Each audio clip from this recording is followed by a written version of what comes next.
midnight. George, do you hear anything? Hear anything? No, nothing. Well, that's the point. The engines have stopped. Stopped.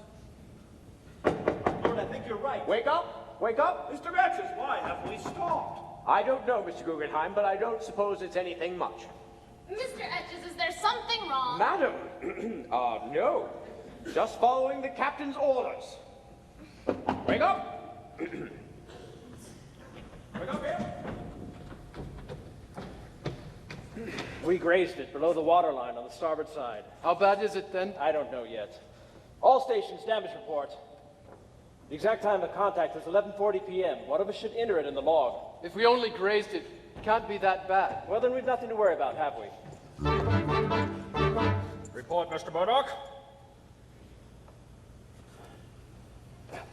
We've struck an iceberg, sir, starboard side. We don't yet know the extent of the damage, but I've taken the liberty of rousing the passengers. I want them all up on deck, wearing life preservers. Very least they can use a drill. Never had one, have we?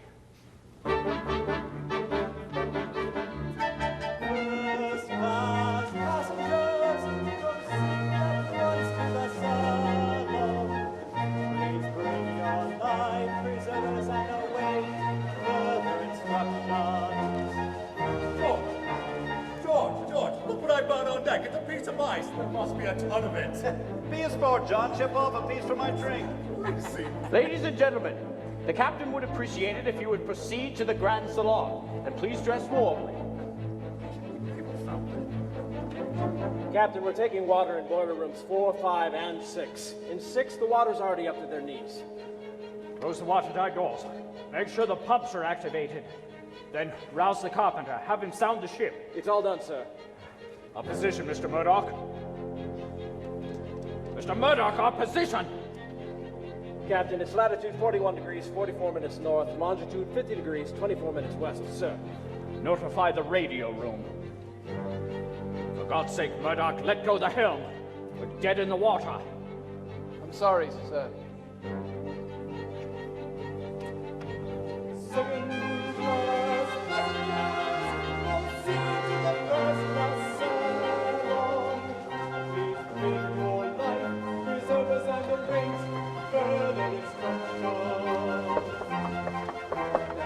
Steward, why is the ship stopped? I understand an iceberg has scratched some of her new paint. Captain doesn't want to go on again until she's fixed up good as new. Well, I think I'll stay in my cabin and finish my book. I am afraid you'll have to go to the first class Grand Salon right away, madam. Captain's orders. Come along, Alice. Here's your chance to mingle with the swells. Please, you must get your life preservers right away. There's no time to lose. Oh, I can't go up there looking like this. I've got to fix my face first. Ship will be fixed before that, Alice. EJ, the engines have stopped. I demand an immediate explanation. We struck an iceberg, Mr. Ismay. Well, that was pretty damn careless, wasn't it? We're trying to assess the damage now, sir. Damage? What damage?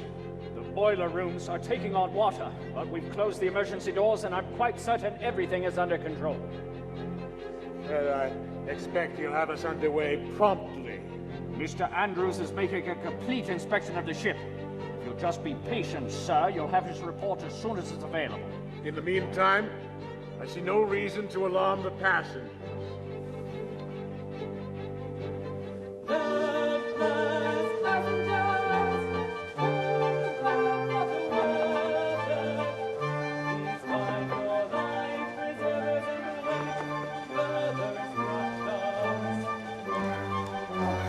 What is it?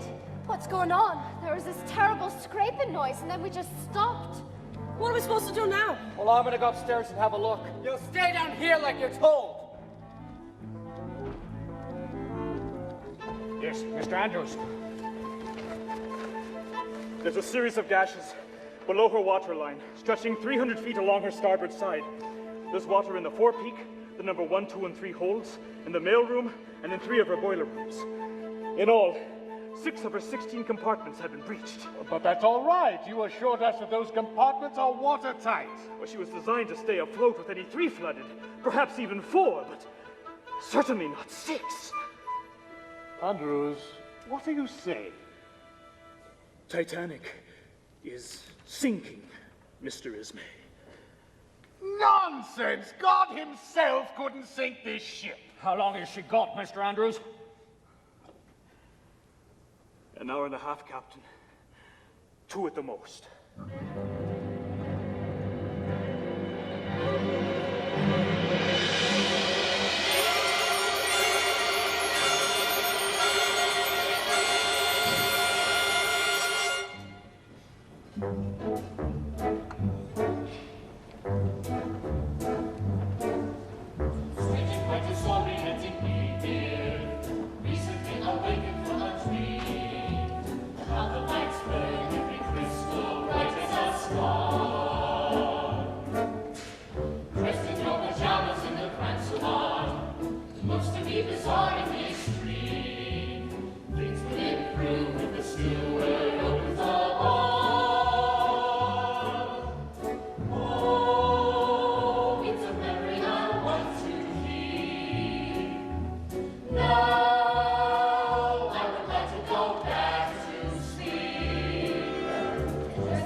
Ladies and gentlemen, the captain would appreciate it if you would all wear your life preservers. Mr. Etches, over here, Mr. Etches. Just a moment, please, Mr. Aston. Please, Mr. Etches, what the devil's going on here? Tell me straight, man, is this ship in any danger? Danger, Mr. Guggenheim? On this ship? No. Mr. Astor, please, your life belt. Mr. Guggenheim, please put it on now. Captain's orders. Ladies and gentlemen, wear your life vests. Mrs. Widener, if you would, ma'am. Mr. Thayer, I must insist now. It's a mere formality. There is no cause for concern. We'll be on our way. A minor delay now. A simple precaution. A moment of rest. We'll be on our way.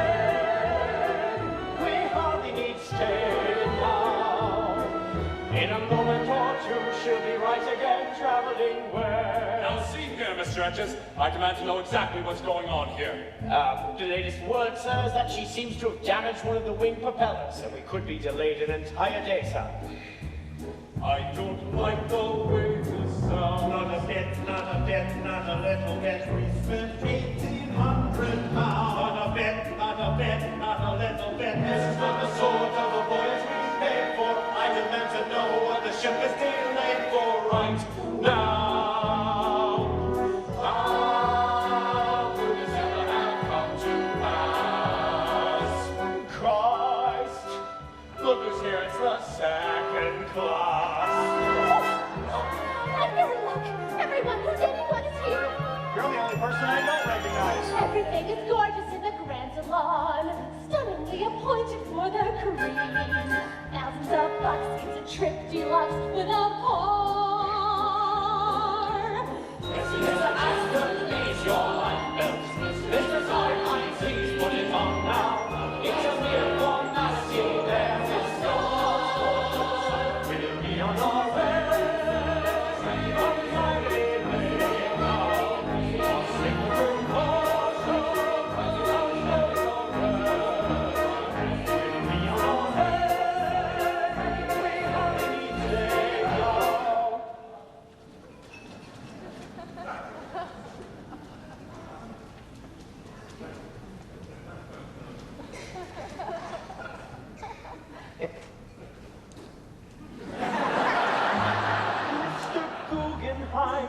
Please upstairs now.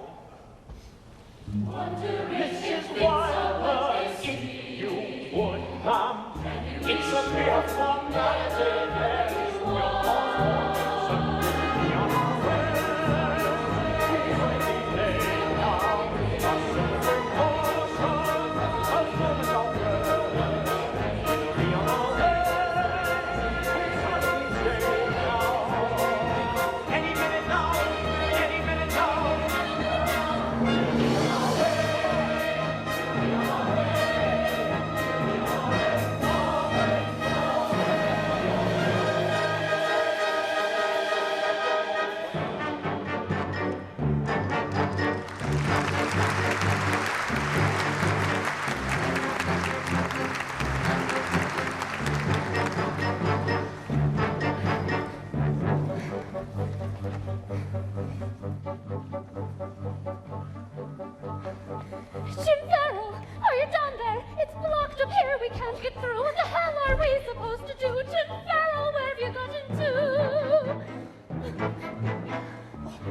Kate. Look here, Kate. There's water coming on the floor. See it coming underneath the door. And I think behind it there's lots more. It's 2 feet deep in the men's dormitory. The boat's sinking. What are we supposed to do then? Drown with all them other rats? Don't be daft. There's lifeboats. They're up there. I see them in a snapshot. Me too, Kate. Me free, Kate. How the hell do we get up there? How the hell do we get through that gate? How long are we supposed to wait? Who the hell is looking out for us? What are you people doing here? Don't you know the ship's on her way down? Who are you then? Frederick Barrett Stoker. Look, we gotta get up to the lifeboats. What do you think we're trying to do, man? Listen, we're goners for sure if we don't get to the lifeboats. We gotta find another way out, all right? What other way? I've never seen no other way. I know one. I snuck up to the radar room yesterday. I didn't get caught neither. Come on. How could such a terrible thing happen to such a marvelous ship? Some marvelous ship. Hurry up before we all drown. You wait and see. We're gonna end up having to swim to America.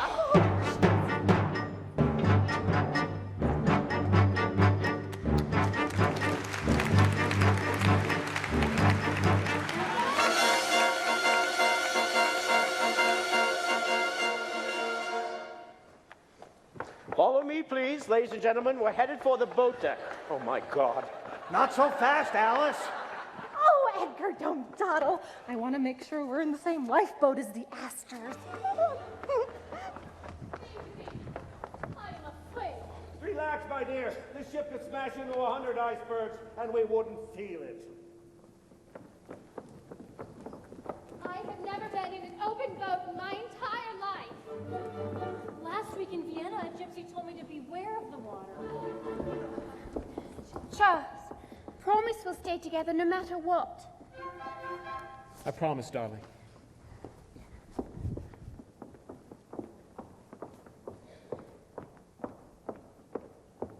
As long as there's heat and light, I'm staying right where we are.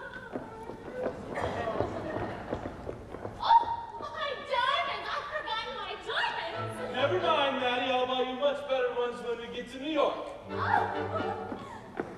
Reminds me of the time it was in the Chinese Sea. In the boxer rebellion of Arthur, we attacked, then got the sword, and then Mrs. Cardoza, if anything should happen to me, I'd be very grateful if you deliver this message to my sister in Ohio. I'm sure you'll be all right, Mr. Rogers. I count things, ma'am. I count cards. I count lifeboats. There aren't enough. I want my sister to know that I was aboard this ship. But your name is on the passenger list, Mr. Rogers. My actual name is J. Yates. The famous card sharper. But I won several $100s from you. Our game was interrupted. Captain.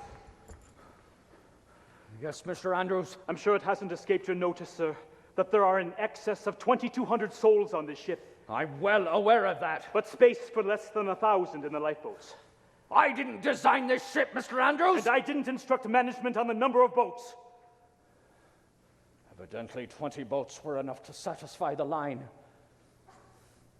How many would we need to save every man, woman, and child aboard? 54.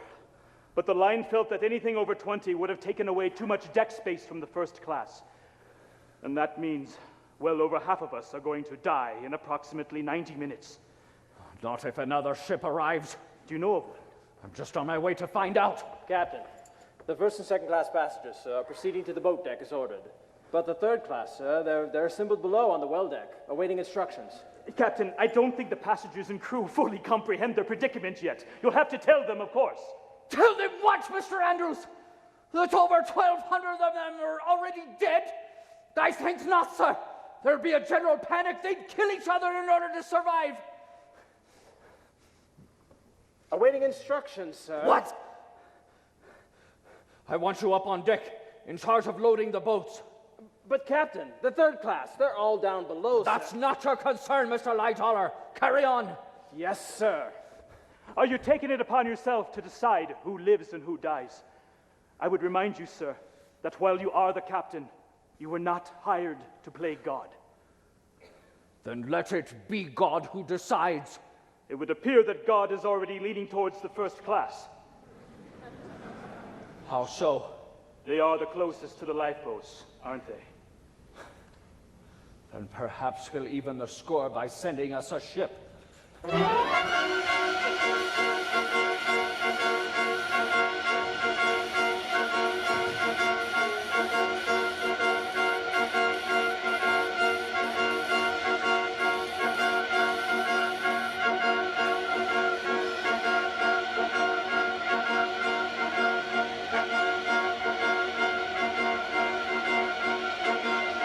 CQD, Titanic. CQD, situation critical. Repeat, situation critical. Radio man, have you reached any other ships? Can't you see that I'm busy? Go bother the captain. This is the captain. Yes, sir. Sorry, sir. Sit down, Mr. Bride, sir. With the Marconi International Marine. Sit down, Mr. Bride. Yes, sir. And continue. Yes, sir. Have you managed to reach any other ships in the immediate vicinity? 6 or 7, sir. The closest appears to be Carpathia, a Cunard liner. I know Carpathia, Mr. Bride. Yes, sir. She responded to our CQD at 11:58 p.m., saying that she's turned about and coming hard towards our position. How far away is she? 58 miles, sir. That's more than 4 hours. Carpathia can't be the only ship in the vicinity. There was one other one, sir. The Californian. Her signal was much stronger than the others. I put it within 10 miles. But since the accident, she has not responded. Why not? I don't know, sir. EJ, you've got to do something. What do you suggest, Mr. Ismay? We need another ship here immediately. I'm afraid the closest one is 4 hours away. 4 hours? We'll be on the bottom by then. What about the Californian? You said she might be close by. I believe that she is, sir, but still no response. Why not? You must demand a response. Those smaller ships, sir, they only carry one radio man. Perhaps he's signed off and gone to bed. Well, keep trying, for God's sake. There is a new distress call, sir. SOS. It's hardly ever been used yet, but it's easier to read than the CQD. Try anything you like, Mr. Bride. Yes, sir. You must raise that ship. Yes, sir. SOS. Titanic. SOS. Situation critical. Repeat. Situation critical. Come in, Californian. Oh, where are you, old man? Oh, why the hell don't you answer me? Surely something can be done to help us. Thousands on board, trusting and worn, roused from their sleep, sent up above, unsinkable ship. What is she now? What is she now? Possibly she won't go down. Possibly she'll stay afloat. Possibly all this could come to an end on a positive note. Not unless the ship could fly. Not unless we all sprout wings. Honestly, sir, I have built her from scratch, and I know certain things. If you know so much, why didn't you know to prevent this? What's to become of us all now that Providence sent this? This is your work, mister, and you have done us in. Where's her leak through bulkhead? Where's her double skin? But your job is someone must take the blame. It is you. You. Innocent folk held in our care, living their lives, dreaming their dreams, dreaming their dreams. Possibly a ship will come. Possibly we'll all be saved. Damn it, sir, listen, we're hemorrhaging sinking fast. It's our hull that's been staved. Couldn't you design it right? Who ever heard of steel that rips? Ismay, I'm just in the business of building. It's God who sinks ships. There stands the captain who sailed us straight into disaster. Oh, now it's the captain's turn. Pray, who urged him to go faster? Well then, thank you, Mr. Ismay, for your contribution. Now please pray for some miraculous solution. Your timing is perfect. Now help us, please, if you can. Who called for speed and to break every record? Who had to keep all the millionaires happy? How dare you, Smith? I will not stand here indicted.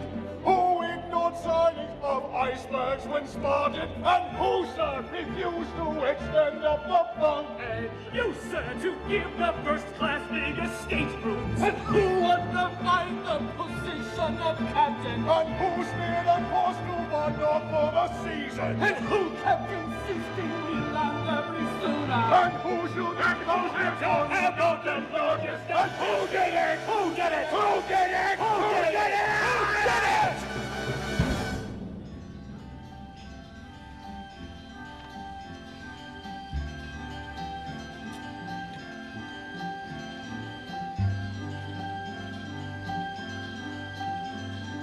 Possibly the Lord will act. Possibly He will provide and indicate how our unthinkable fate can be somehow denied. Somehow denied.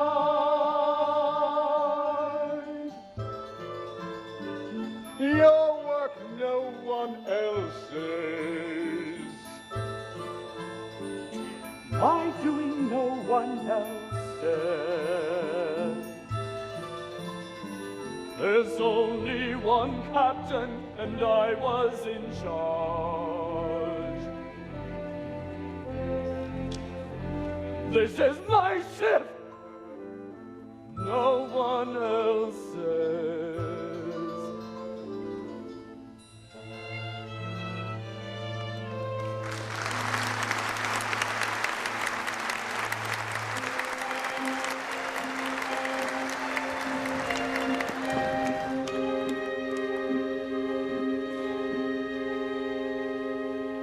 Women and children will commence boarding the lifeboat.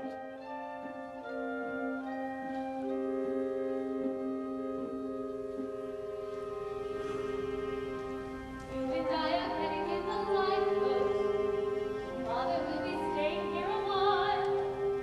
It will be like rowing in the swimming time. Come along now, let us have a smile.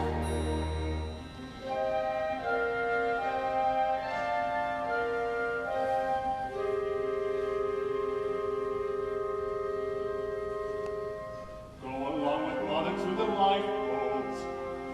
Don't even say it, I'll be fine. I'll collect your boat tomorrow morning. You and this beloved son of mine. Madam, step this way into the lifeboat. Mr. Strauss, by all means, take your place. No, I will not go before the younger man. Ida, you must go now. But what about you? Ida, please, I'm telling you to get on the lifeboat.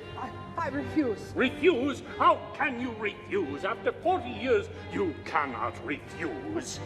Isidore, after 40 years, how can I leave you now? Because you must save yourself. For what? To live without you? Absolutely not. Ida. Where you go, I go. Must get in, please step this way. This is mine, please don't delay. This is the last belief. This must be lowered now. Must get in, please step this way. There is no time, please don't delay. This is the last belief. It must be lowered now. There's got to be a place to that lifeboat. Kate, take it for God's sake. I'm not going without you, Jim. I don't want to be a widow before I'm a bride. You're going to be a lady's maid. Ladies' maid in America. This boat needs 2 men on the oars. You, Fleet. Yes, sir. Thank you, sir. You, Stoker. About it, sir. Mr. Barrett, can you row a boat? Don't know, sir. Never tried. I can row, sir. I was a fisherman by trade. Well, then get in, man. Hurry! That I will, sir. Thank you, sir. Sorry, mate. Yes, sir. Good luck to you, mate. Why'd you give up your seat, lad? You'll never get a place now. They're passengers, aren't they? They're the ones paying our wages. Get into the boat, Alice. No, Edgar, I'm so sorry about that. Quick, do as I say, damn it! I love you, Edgar.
As I say goodbye, and keep your image in my memory's eye, and all this love of ours will soar from dawn or danger.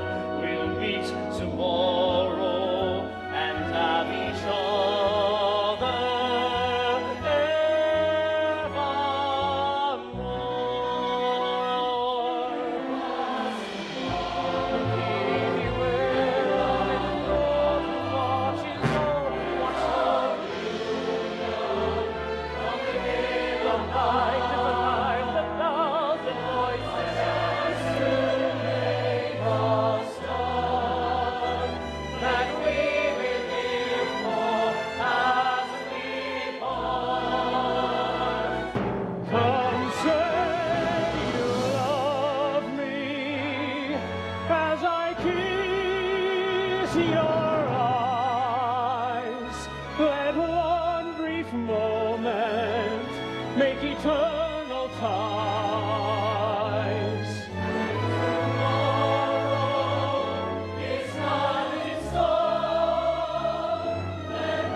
The last boat is gone, it seems.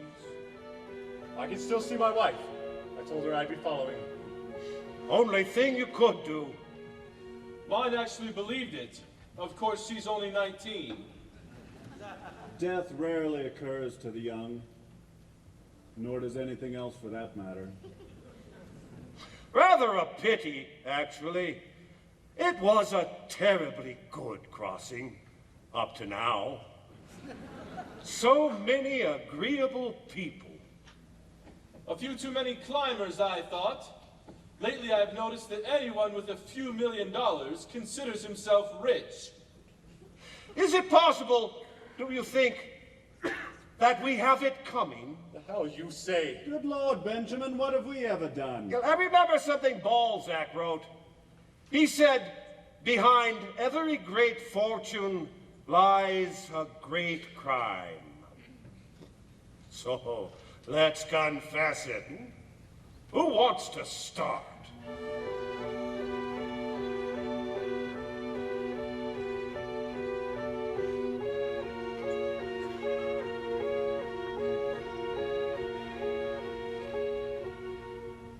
That water looks colder than a polar bear's keister.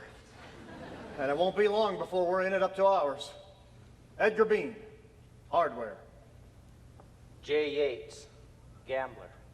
That must be interesting work. How about a game of two-handed stud to pass the time? Sure. Why not? I warn you, I cheat. So what? I'm not going to pay you anyway. That was your wife you were saying goodbye to then? Almost. We were to be married when we got to New York. Oh, yeah? I was to be married when I got back to England. It seems we're both going to wind up bachelors. It could be worse, sir. Really? How? At least we're not leaving any widows. Good point. What would you gentlemen say to a good, stiff drink? I'd say one won't be nearly enough.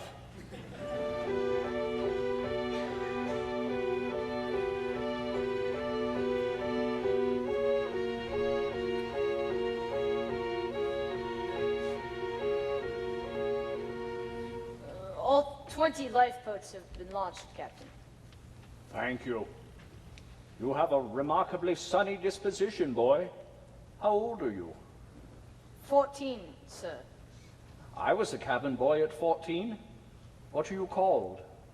Edward, sir. Really? So am I.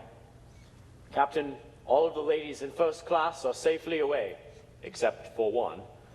I'm afraid that most of the gentlemen we know are still on board. There's Thanks. no hope then, I suppose? I see. Who would have thunk it? They said she was unsinkable. Mr. Ismay was fond of saying that Titanic was her own lifeboat. That must have been before he used one of the little ones to save his own skin. More than anything else, that man wanted a legend. Well, now, by God, he's got one. Captain, I want you to know I take full responsibility. I was the ranking officer on the bridge at the time. If I were a fit master, I'd have rammed the iceberg, head on. We'd have staved the bow, perhaps lost a few people, but the ship would have survived. I'm sure you did what you thought correct at the time, Mr. Murdoch. You expected more of me, sir. You had every right. But your expectations were misplaced. The truth is, I've been uncommonly lucky. In my 43 years at sea, I've sailed them all the White Star lines. And in all that time, I've never been in, nor even seen a shipwreck, or any other calamity worth speaking of.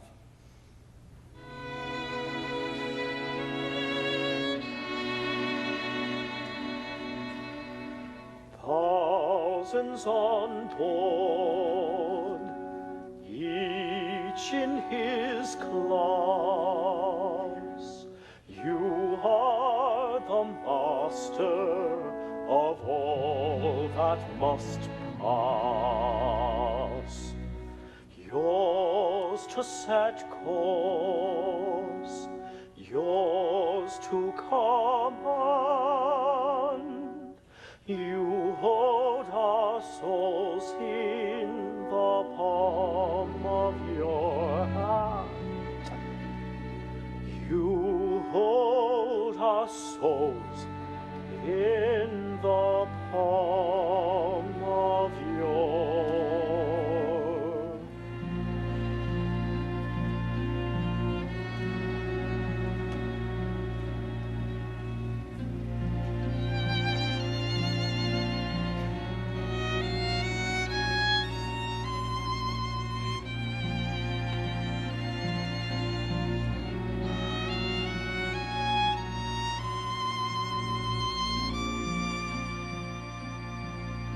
Are you cold, Mamma? Lately, I am always cold. Come, I'll blow on your fingers. Save your breath. What for? Good evening, Mr. Strauss. Oh, Mr. Etches. I thought you might like a glass of champagne. Champagne? What for? You think we have something to celebrate? I bought the Cristal, 1898. This is the last bottle left. Oh, it was a shame to open it. Under the circumstances, madam, I think it would have been a greater shame not to. Oh. Won't you join us in some champagne, Mr. Etches? Thank you, sir. Perhaps later. I still have my regular people to attend to. But may I tell you both that it has been a great pleasure serving you over the years.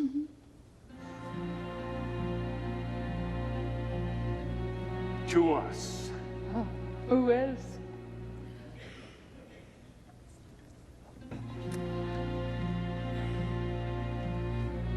You know, you are still a very good-looking fellow, Mr. Strauss. I would have to be to keep such a beautiful wife. Oh.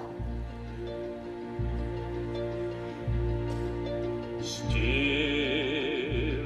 way I love you, still lives in my heart. After all of these years, we've been together. Holding our love still, when you move me, still feels as it did when you first became mine.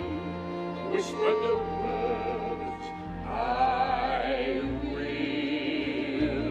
I loved you then, and I love you still. No one else could play your role, forever True companion of my soul, I won't turn from you. I learn from still fortune's changes, still always we know that the promise we made kept us as one. And will I loved you then, and I love you.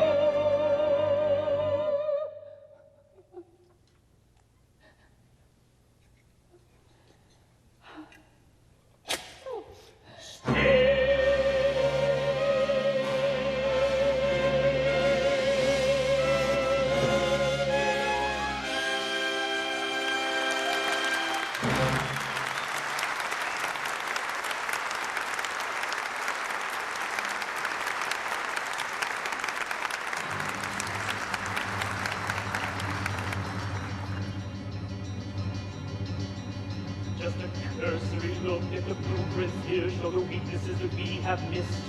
How the water poured in a 300-foot gash caused the bow to flood and to list. Then it filled to the top our separate watertight compartments that began to overflow.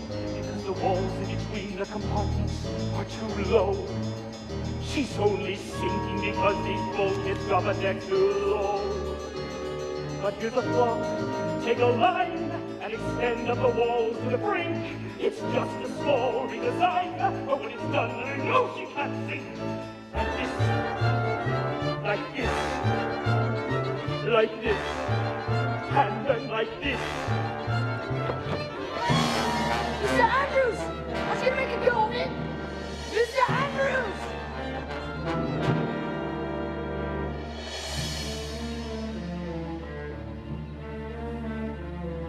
The ship will start to plunge beneath the surface, the water lapping at our feet.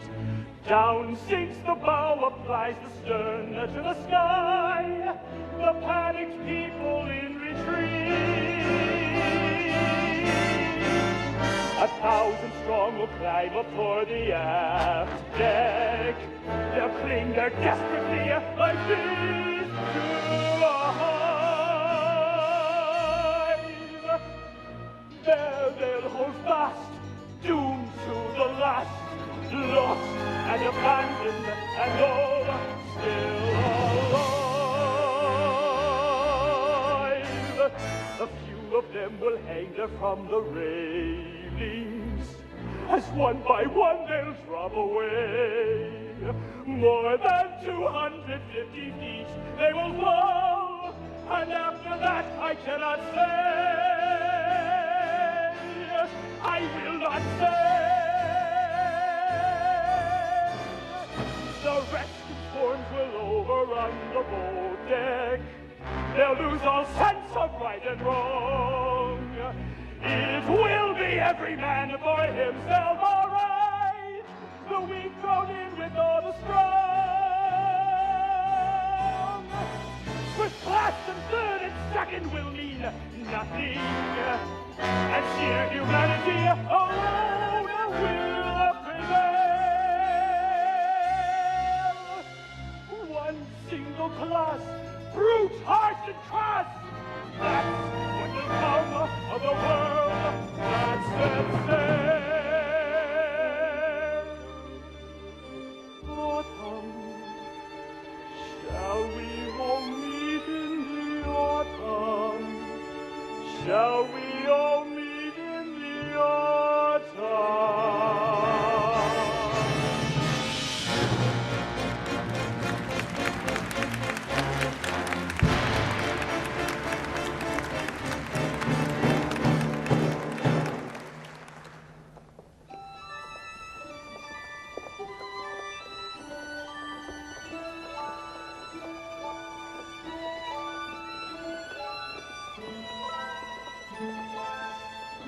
One moment the ship is there, next it's gone. There were over 1,000 poor souls floundering in the water. We wanted to go back for them, of course, to pick them up. But they'd have swamped us. No one could have survived.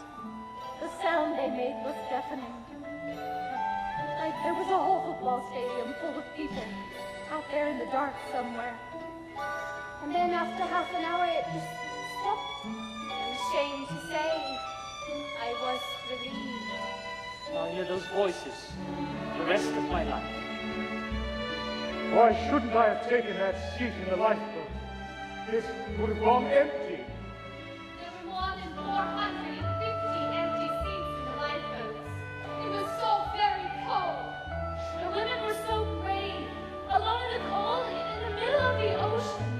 If only I'd seen the iceberg before it was too late. If only they hadn't kept increasing the speed. If only the Californian had heard my call. I stayed with the key to the end. It could have saved every last man, woman, and child from all. We were only 95 miles from dry land. When John came, we could see ice everywhere. So big and pink. And hundreds of deck chairs floating in the water. And all of them poor women and children in third class who never even made it to the boats. There were 50 bellboys, none of them more than 15 years old, who went to their deaths without a whimper. All of the musicians who kept on playing autumn right to the very end. With only 711 survivors, 1,517 souls lost their lives. Including the man I call my husband. And my husband. And my husband. And my husband. And my husband. In a matter of moments, the largest moving object in the world had totally disappeared. Very well, may the Lord who watches all watch over thee. May God's heaven be your blanket as you softly sleep. Softly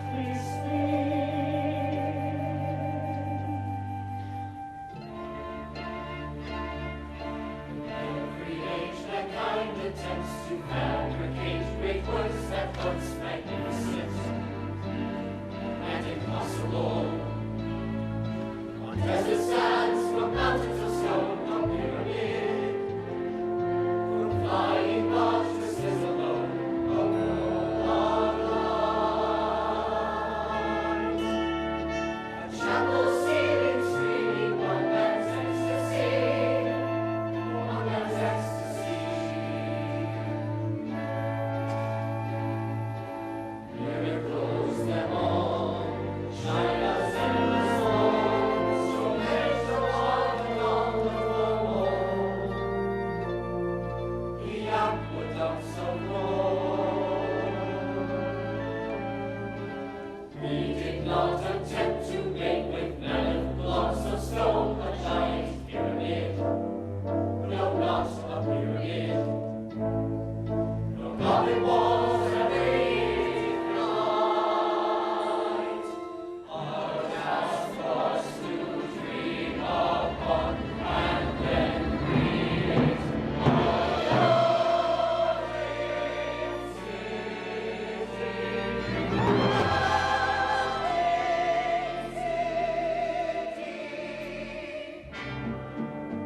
a human metropolis, a complete civilization.